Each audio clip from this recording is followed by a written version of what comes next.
नमस्कार। मराठा विद्या प्रसारक समाज Nashik, KRT arts, BH commerce and AM science, KTHM college Nashik के हिंदी विभाग की ओर से मैं प्राध्यापक डॉक्टर PV कोट में आज आप लोगों के सामने FYBA सेमेस्टर फर्स्ट विषय प्रयोजनमूलक हिंदी सामान्य G1 इस विषय का जो अगला लेक्चर है वह लेक्चर देने के लिए उपस्थित हूँ। इसके पूर्व विद्यार्थी मित्रों, तुम लोगों ने प्रयोजनमूलक हिंदी का अर्थ समझ लिया, उसी के साथ भाषा का महत्व और प्रयोजनमूलक यह संकल्पना किस तरह यह स्वाधीनता के बाद अपने देश में विकसित हुई। प्रयोजनमूलक हिंदी ये विषय यहाँ आवश्यक बन गया और इस विषय के माध्यम से ही आज भारत सरकार के सभी सरकारी कार्यालयों उपक्रमों में कामकाज किया जाता है और इसी के साथ इसका जो महत्व है आज सूचना एवं प्रौद्योगिकी के क्षेत्र में भी बढ़ चुका है, अर्थात टेक्नोलॉजी के क्षेत्र में भी बढ़ चुका है। आप लोगों को मालूम होगा हमारे इसरो की जो वेबसाइट है वो हिंदी में है, तो ऐसे वेबसाइट पर भी हम प्रयोजनमूलक हिंदी के माध्यम से वहाँ जानकारी हासिल कर सकते हैं।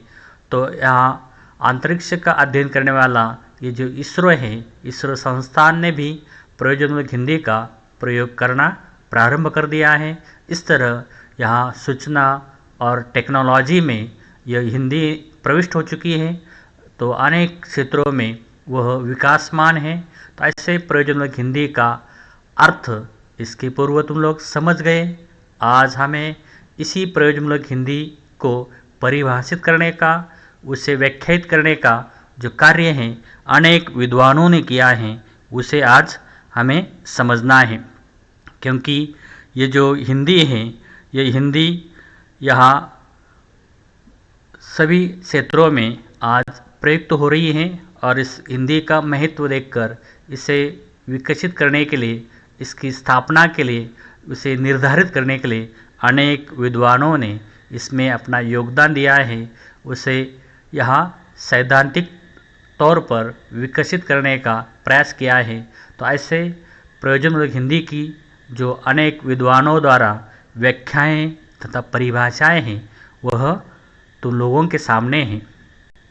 तो यहाँ प्रयोजनमूलक हिंदी की जो परिभाषाएं हैं तुम लोग देख सकते हैं।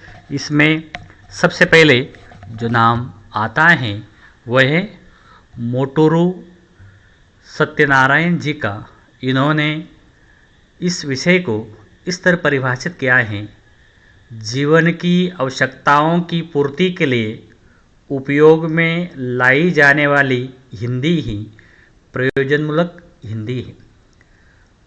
तो यहाँ इस परिभाषा के माध्यम से यह विद्वान कहते हैं कि मनुष्य जीवन की आवश्यकताओं की पूर्ति के लिए जब भाषा का प्रयोग किया जाता है या हिंदी का विशिष्ट रूप में प्रयोग किया जाता है, उस विशिष्ट रूप को यहाँ प्रयोजनमूलक हिंदी कहना चाहिए।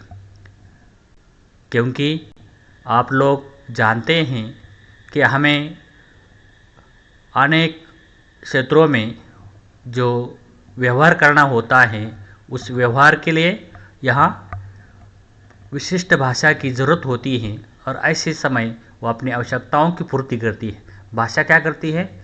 अपनी आवश्यकताओं की पूर्ति करते हैं। तो उस पूर्ति के लिए जो भाषा प्रयुक्त होती है, उस भाषा को यहाँ प्रयोजनमूलक हिंदी कहना चाहिए। तो इस तरह उन्होंने प्रयोजनमूलक इस शब्द को यहाँ परिभाषित करने का प्रयास किया है। आप इस परिभाषा को समझ गए कि जीवन की आवश्यकता के लिए जो भाषा प्रयुक्त होती है उसे प्रयोजनमूलक हिंदी कहना चाहिए।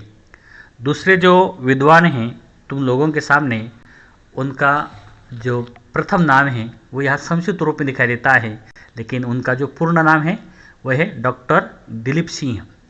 ये डॉक्टर दिलीप सिंह की परिभाषा है।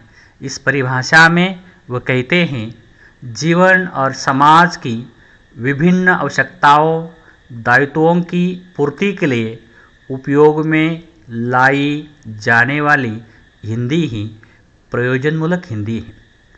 तो यहाँ दिलीप सिंह जी क्या कहते हैं, जीवन और समाज की यानी वैयक्तिक जीवन, मनुष्य का जो व्यक्तिपरक जीवन है वो जीवन और समाज की विभिन्न आवश्यकताओं यानी समाज में यहाँ विभिन्न आवश्यकताओं की पूर्ति की जाती है, यहाँ आवश्यकताएं होती हैं, उसी के साथ हर मनुष्य का कोई दायित्व होता है। जो भाषा प्रयोग में लाई जाती है उस भाषा को प्रयोजनमूलक हिंदी कहना चाहिए।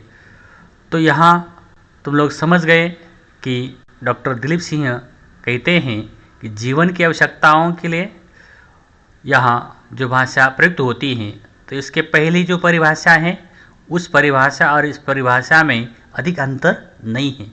इस अंतर के माध्यम से यहाँ तुम लोग समझ सकते हैं कि किस तरह दो विद्वान एक ही प्रकार से उस भाषा को या प्रयोजनमूलक हिंदी को परिभाषित करने का प्रयास कर रहे हैं या प्रयास करने का कार्य किया है, यानी प्रस्तुत करने का कार्य किया है।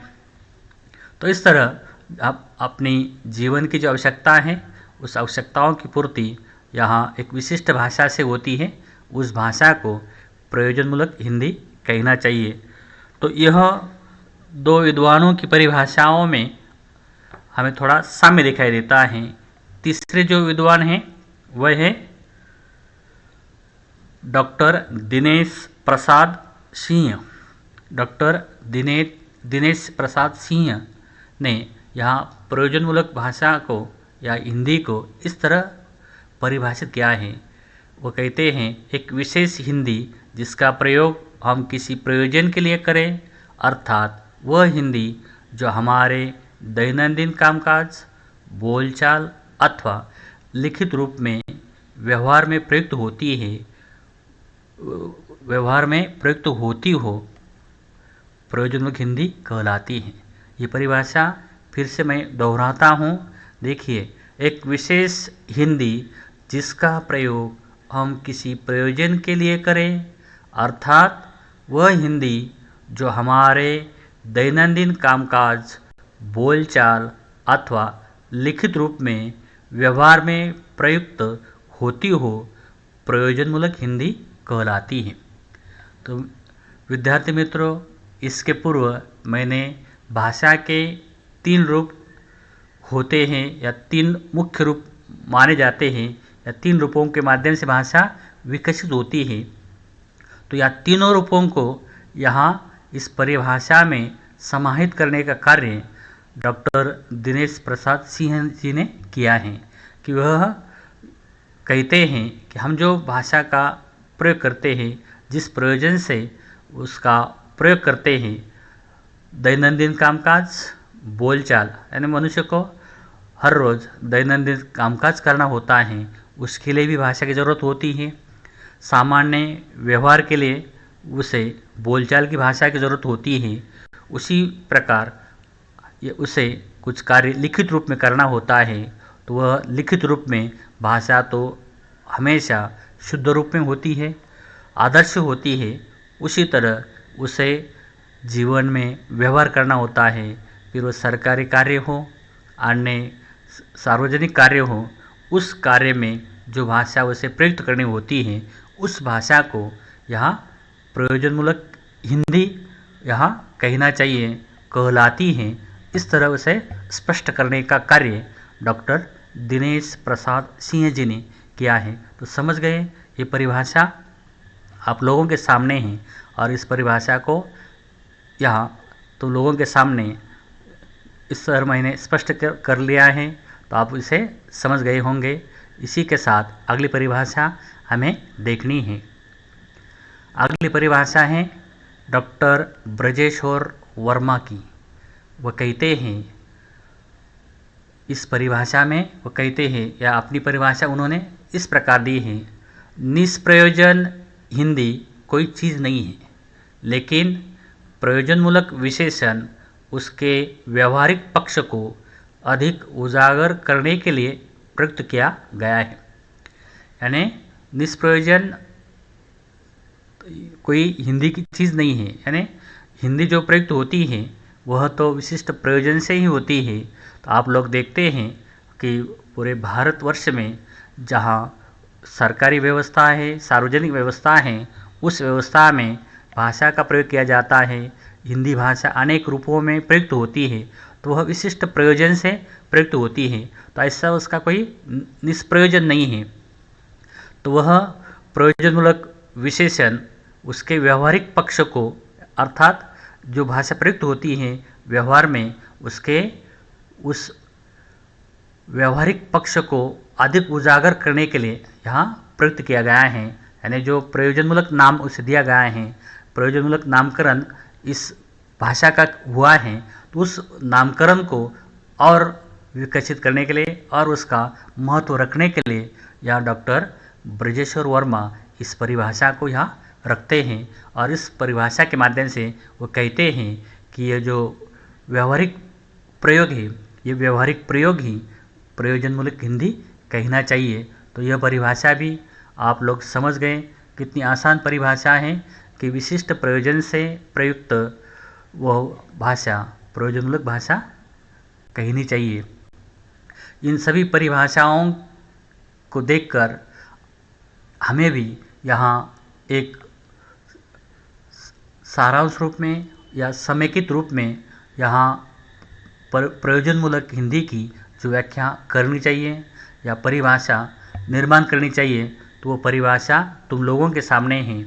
वह समेकित व्याख्या यहाँ इस तरह प्रयोजनमूलक हिंदी को लेकर बन सकती है। वो देखिए, प्रयोजनमूलक हिंदी वह भाषा प्रकारों का समूह है जिनका प्रयोग विभिन्न सामाजिक संदर्भों, विभिन्न व्यवसायों और विभिन्न आस्थापनों तथा सामाजिक भूमिकाओं के निर्वाह के लिए किया जाता हो, उसे प्रयोजनमूलक हिंदी कहना चाहिए।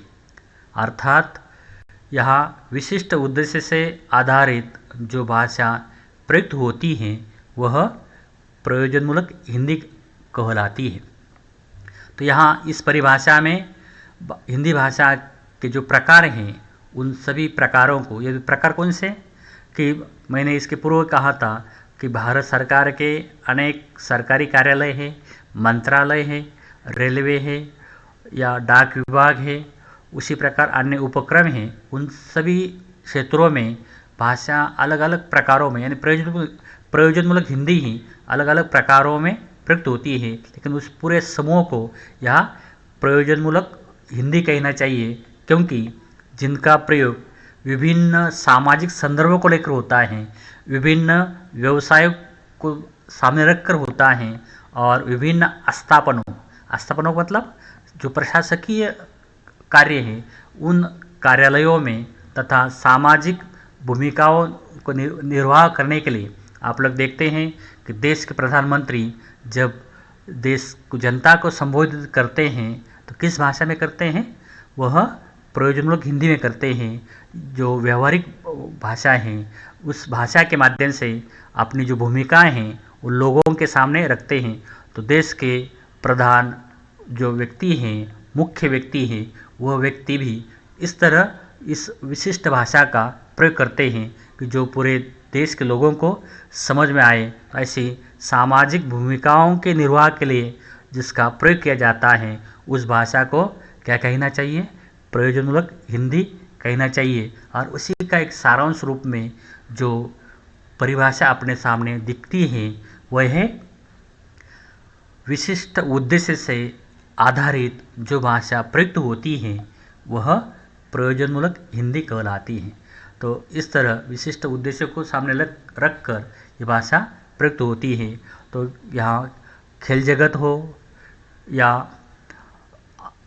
अन्य क्षेत्र हो, सुरक्षा क्षेत्र हो, जिसे हम या आर्मी कहते हैं, नेवी कहते हैं या हवाई दल कहते हैं, ऐसे क्षेत्रों में भी जो भाषा प्रयुक्त होती हैं वो भाषा विशिष्ट उद्देश्य से प्रयुक्त होती हैं और सबका अलग अलग रूप है, लेकिन जब उसका एक रूप हम देखते हैं तो वह विभिन्न समूहों के माध्यम से यह एक रूप बनता है और उस पूरे रूप को यहाँ प्रयोजनमूलक हिंदी कहा जाता है। तो ऐसे प्रयोजनमूलक हिंदी का यह विशिष्ट रूप तुम लोगों के सामने है। तो ऐसे प्रयोजनमूलक जो हिंदी है वह हिंदी की जो निर्माण प्रक्रिया है वह कार्यकारण संबंधों को ध्यान में रखकर निर्माण होती हैं। तो इसी से हमें आगे चलकर उसकी शब्द संरचना, पद विन्यास, वाक्य संरचना आदि प्रक्रियाओं को भी समझना है, जिससे जो प्रयोजनमूलक भाषा की निर्मित हुई है तो उस निर्मित के लिए हमें इस परिभाषा के साथ यानी इन परिभाषाओं के साथ आगे चलकर उसके अगले विकास को यहाँ एक एक करके समझना है। तो आज आप लोग ये परिभाषाएं समझ गए।